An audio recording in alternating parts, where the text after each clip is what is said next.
Okay, so I'm willing to bet you've heard the name Terri Schiavo before. Right. Right. It's a name that's kind of hard to forget, I think, even if you don't remember all the detail. Exactly. Like, it was just everywhere in the news back then, and it just felt so heavy. Today, we're going to do a deep dive on the whole story, like really unpack everything that happened. Yeah, for sure. We've got news articles from that time, a super detailed video breakdown from YouTube, and of course, the Wikipedia page, all the good stuff. Yeah. I mean, it's one of those cases that really grabs you, and it just got so much attention. It really did. I think for most people, just hearing the name Terri Schiavo probably brings up a lot of feelings, about life, death, family, all those things. Totally. And that's what we want to get into today. The Terri Schiavo case went way beyond just a family tragedy. It became this, national debate about some really huge issues. Yeah, it really did. I mean, this is a story about right-to-die laws, Mm. disability rights, the role of government in private medical decisions. It's a lot. So to do this right, we're going to walk you through the whole thing. Starting back in 1990, when it all began, the legal battles, the ethical dilemmas, all of it. 15 years, Terri Schiavo was in a persistent vegetative state. 15 years. That's a long time. And the impact of this case is still felt today. Okay, so let's go back to the beginning. February 1990, what happened? Terri Schiavo, she was just 26 years old at the time. Wow, so young. Yeah. She had a cardiac arrest at home in Florida. Paramedics got to her, revived her, but there was a lot of brain damage. From the lack of oxygen. Exactly. It's incredibly sad, right?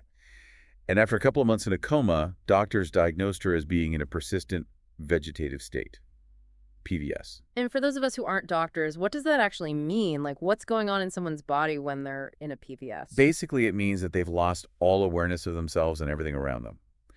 But some involuntary functions, like sleep cycles, breathing, those can still be working. So their body is technically functioning, But the person, as we understand it, is not really there anymore. it's almost hard to wrap your head around. It is. And in Terry's case, when doctors started piecing together what might have caused the cardiac arrest, they found something interesting. Okay, what's that? She had really low potassium levels. Yeah. Like dangerously low. It's called hypokalemia. And there was this note in her medical chart about her diet. Apparently, she was drinking tons of iced tea, like 10 to 15 glasses every day. Whoa, that much iced tea can't be good for you, right? Probably not. And doctors thought maybe this extreme potassium imbalance is what triggered the cardiac arrest. Makes sense. There's also talk about, like, maybe bulimia could have been a factor, in impacting her potassium levels. Right. But they weren't totally sure about that. Wow, it's just a lot of unknowns, it seems like. Yeah, and it really makes you think about how fragile we are. Right, for sure. So after this initial crisis, her husband, Michael Schiavo, he became her legal guardian. This was somewhere between 1990 and 1993. And her parents were okay with that. Yeah, at first, there wasn't any dispute about the guardianship. In fact, Michael and Terry's parents, Robert and Mary Schindler, they were actually pretty close at the beginning. Really? So everyone was kind of united in trying to help Terri. Yeah, it seems that way. Michael even lived with the Schindlers for a while, and they were all hopeful that Terri might recover. There was this optimism in those early years. And Michael, was he trying different things to help her? He really was. He tried so many rehabilitation programs, even took her to California for some experimental nerve stimulation therapy. He was really dedicated, But unfortunately, nothing seemed to work. Nothing at all. Sadly, no. And then around mid-1993, things took a bit of a turn.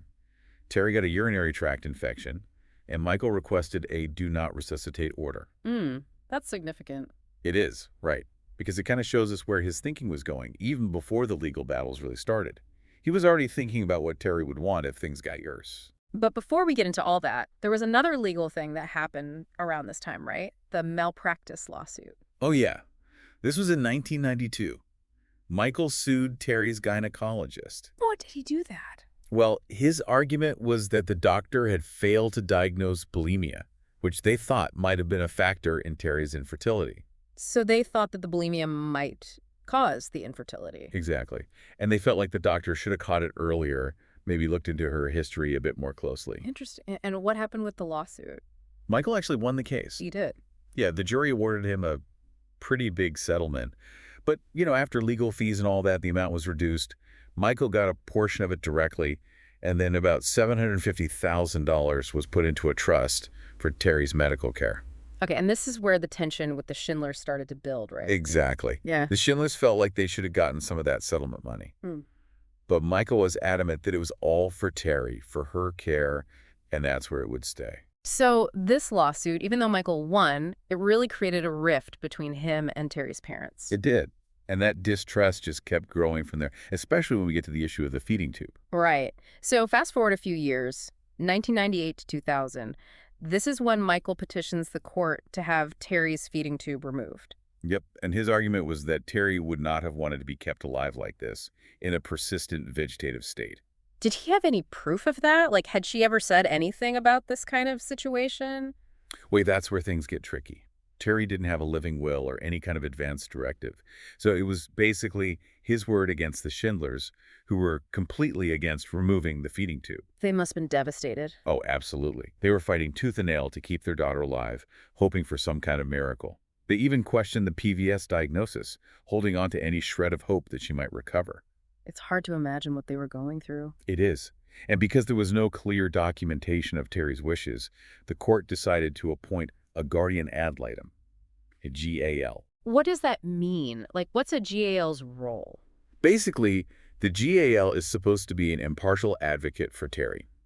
They investigate the situation, talk to everyone involved, and then report back to the court about what they think is in Terry's best interest. Okay, so kind of like an independent investigator for the court? Exactly. And what did the GAL find? Well, their report was really important. It actually agreed with the PVS diagnosis, saying there was no real chance of improvement. Wow, so that must have been a blow to the Schindlers. Yeah, it was. But the GAL also raised, I guess they thought maybe someone else could come along and, take care of her, be her guardian. So they were hoping for a different outcome. Yeah. And the GAL said that if Michael did divorce Terri, then the Schindlers would inherit whatever was left of her estate when she died. So there were potentially financial implications for everyone involved. Yeah, which makes the whole thing even more complicated, right? For sure. So after the GAL's report, what happened next? Well, they had a trial in 2000 to specifically figure out what Terri would have wanted. Like, what were her actual end-of-life wishes? They had 18 witnesses give their testimony. Wow, 18. That's a lot. Yeah, it was a big deal. And of course, people had very different memories, different interpretations of events. Michael testified about times when he said Terri expressed that she wouldn't want to be kept alive on machines if there was no hope. Like, what did she actually say? He remembered her saying things like, "No tubes for me," and that she had a really negative reaction when she saw his grandmother on a respirator. So he was using those memories as evidence of what she would wanted. Exactly. And what did the Schindlers say? Well, they emphasized Terry's religious beliefs. She was a devout Catholic, and they argued that removing the feeding tube went against the church's teachings on euthanasia. That makes sense, given their beliefs. Right. And they believed that Terri would never want to go against her faith.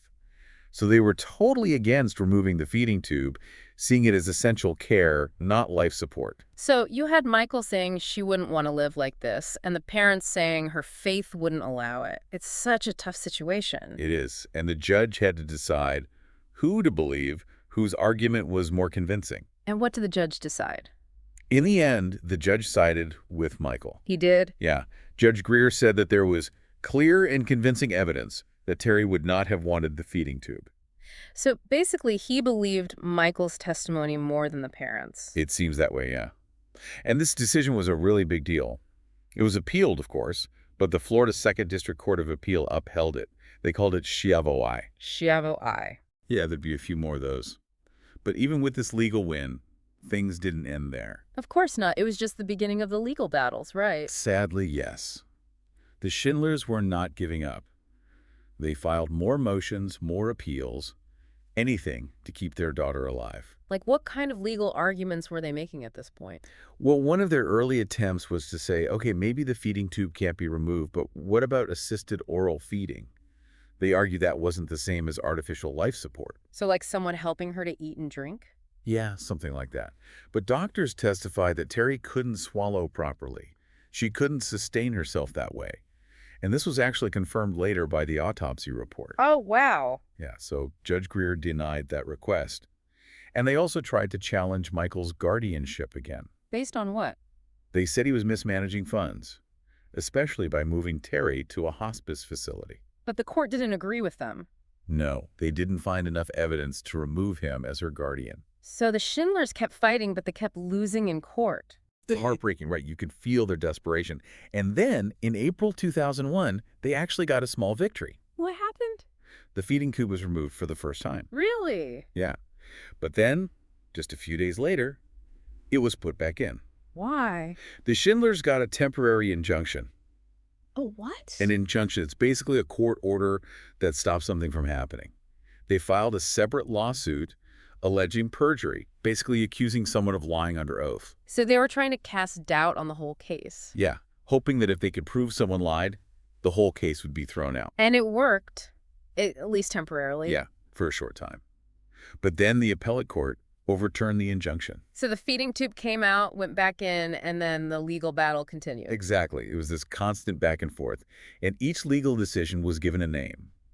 This one was called Schiavo II. Schiavo's the second. It's like they were documenting each chapter of this legal saga. They were. And then things took another turn. The Schindlers started saying that new medical treatments could help Terri. Like, maybe she wasn't beyond hope after all. So they were shifting their strategy a bit. Yeah, I think they were grasping at anything that could keep her alive. This led to another evidentiary hearing in 2002, Schiavo III. Okay, so what happened at this hearing? They brought in a bunch of neurologists, 5 in total, and they had different opinions, which isn't unusual in these kinds of cases. So some doctors thought she was in a PVS and some didn't. Yeah. 3 of them said she was definitely in a PVS, no doubt about it. But 2 others said they thought she might be in a minimally conscious state. What's the difference? Minimally conscious means there's some level of awareness, like maybe she could understand things, respond in some way. It's still very limited, but it's not the same as being in a PVS. So there was hope, at least according to those 2 doctors. Yeah, and you can imagine how the Schindlers clung to that.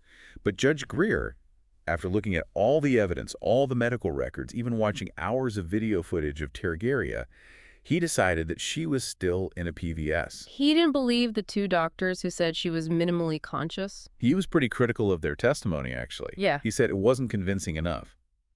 And the appellate court agreed with him. That was Schiavo V. So even with these new medical opinions, nothing really changed legally? Nope.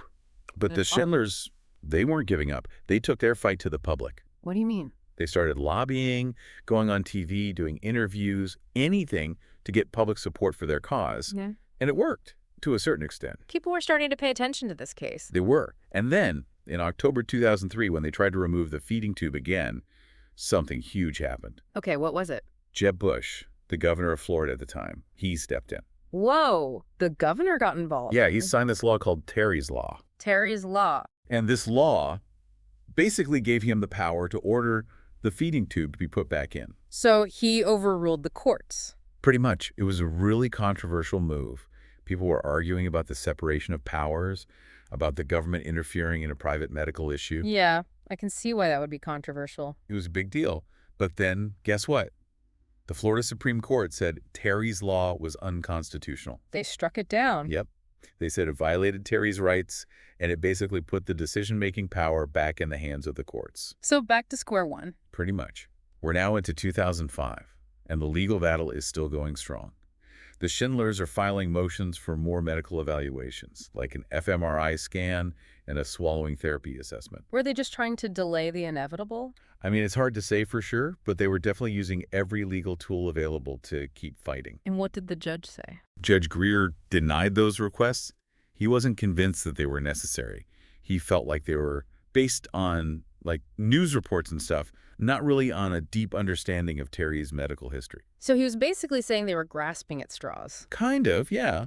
And with all the appeals exhausted at the state level, a final date was set for the removal of the feeding tube, March 18th, 2005. That must have been a really heavy moment. It was. And the Schindlers, they were desperate. They turned to the U.S. Congress. Wait, Congress? Yeah, it was wild. Congress issued subpoenas for Michael and Terri Schiavo to appear before them. Like they wanted to put them on trial. It kind of felt like that, yeah. But Judge Greer, he was like, nope, not happening. He refused to delay the removal of the feeding tube. He stood by all the previous court rulings. Well, he's holding his ground. He was. And this standoff between the Florida court and Congress led to what they called the Palm Sunday Compromise. Palm Sunday Compromise. Yeah, it was basically a bill that moved the whole case to federal court. President Bush even flew back from his vacation to sign it into law. It was a huge deal, So the federal government was now officially involved. big time. But even with all this political pressure, even with the case being moved to federal court, guess what? What? The federal courts upheld the original decision. They agreed with Judge Greer. Yep. They said the feeding tube could be removed. So after all that, after years of fighting, the Schindlers lost. It's a tough pill to swallow, right? Yeah. All that effort, all that heartache, and in the end, the court said no. And so on March 18th, 2005, Terri Schiavo's feeding tube was removed for the final time. It was the end of an era, really, And she passed away about 2 weeks later on March 31st. at the age of 41. A life cut short, and so much controversy surrounding her death. So much controversy. And even after her death, there were still disagreements, right? Like with the autopsy and the burial. Yeah. The autopsy confirmed what the doctors had been saying all along.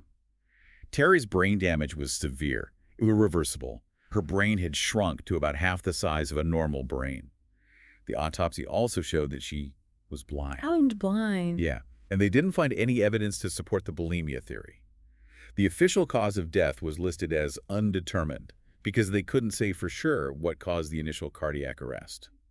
So even in death, there were some unanswered questions. Yeah, and then there was the issue of what to do with the remains. Right. Michael wanted her cremated, and her parents were against it. They were very upset about it. Yeah. But Michael went ahead with the cremation anyway, And where were her ashes buried? in Florida. And the inscription on her grave said, "I kept my promise." I kept my promise. That must have been really hard for the Schindlers to see. Yeah, it was like salt on the wound. Mm. And they had separate memorial services. Michael and the Schindlers, they were so divided, you know. Yeah, it seems like the whole ordeal just tore the family apart. It did. And the impact of this case went way beyond just this one family. It sparked a huge national debate about the right to die, disability rights, government overreach, so many things. It really touched a nerve, didn't it? It did. Mhm. And polls at the time showed that most Americans thought Michael had the right to make the decisions, that Congress shouldn't have gotten involved. But there were also a lot of people who felt strongly that Terry's life should have been protected no matter what. It was such a complex issue with strong opinions on both sides. Absolutely. And both Michael and the Schindlers wrote books about their experiences, giving their own perspectives on everything that happened. Yeah, I can imagine those books are pretty different. They are. And the Schindlers started a foundation, the Terri Schiavo Foundation, which later became the Terri Schiavo Life and Hope Network. To advocate for people in similar situations. Yeah, for people they consider medically vulnerable. And Michael, he started a political action committee, TerraPAC, focused on right-to-die issues. But he ended up shutting it down. It's interesting how this one case led to all these different actions, all these different ways of trying to make sense of it. It is. And I think one of the biggest takeaways from this whole story is the importance of having advance medical directives, like living wills. Yeah, making your wishes known ahead of time. Exactly. Because if Terry had had a living will, this whole legal battle might have been avoided. It could have saved everyone a lot of pain. It could have. And there's also the whole issue of the Schiavo memo. What was that? It was this memo written by a legal counsel for a Republican senator. And in the memo, he basically said that the Schiavo case was a great political issue. So he was saying they could use it to their advantage. Yeah, which caused a big uproar. The council ended up resigning because of it. It's crazy how this personal tragedy became so politicized. It is. And from a legal standpoint, the Schiavo case didn't really change any major laws. Like, it reinforced the idea that the spouse is the primary decision maker when someone's incapacitated, but that was already established. So it was more about the ethical and emotional implications than the legal ones. Yeah, I think so. It really forced people to grapple with some really difficult questions about life and death. And Bailey Sarian, in her YouTube video, she brought up a point that I hadn't really thought about before. The whole process of dying from dehydration after the feeding tube is removed. Yeah, it's not something people talk about a lot, Yeah. but it's an important consideration. Like, is it a humane way to die? Yeah, it raises a lot of ethical questions. It does. So, thinking about everything we've learned about the Terri Schiavo case, what are some key takeaways for you, our listener? I think first and foremost, it highlights how complicated these end-of-life decisions can be. There's no easy answers. And it's so important to have those conversations with your loved ones, to make your wishes known, to get it all in writing. Absolutely. And don't be afraid to talk about the hard stuff. Because if something happens to you, the last thing you want is for your family to be fighting over what you would wanted. Right. And also, I think it's important to remember that there are different perspectives on these issues. Oh, for sure. What might seem clear-cut to one person can be incredibly complex and nuanced for someone else. So having empathy and trying to understand where other people are coming from is crucial. Yeah, I think that's a really important point.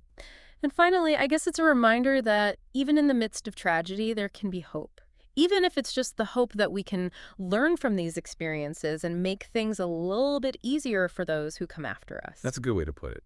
So for everyone listening, here's a thought to ponder as we wrap up this deep dive. The Terri Schiavo case, even though it happened years ago, it still brings up some big questions about life, death, autonomy, and the role of family and government in these difficult situations. What part of this story resonated with you the most? What questions did it raise for you about your own beliefs and how we as a society deal with these issues? Think about it, and we'll be back next time with another depth dive. See you then.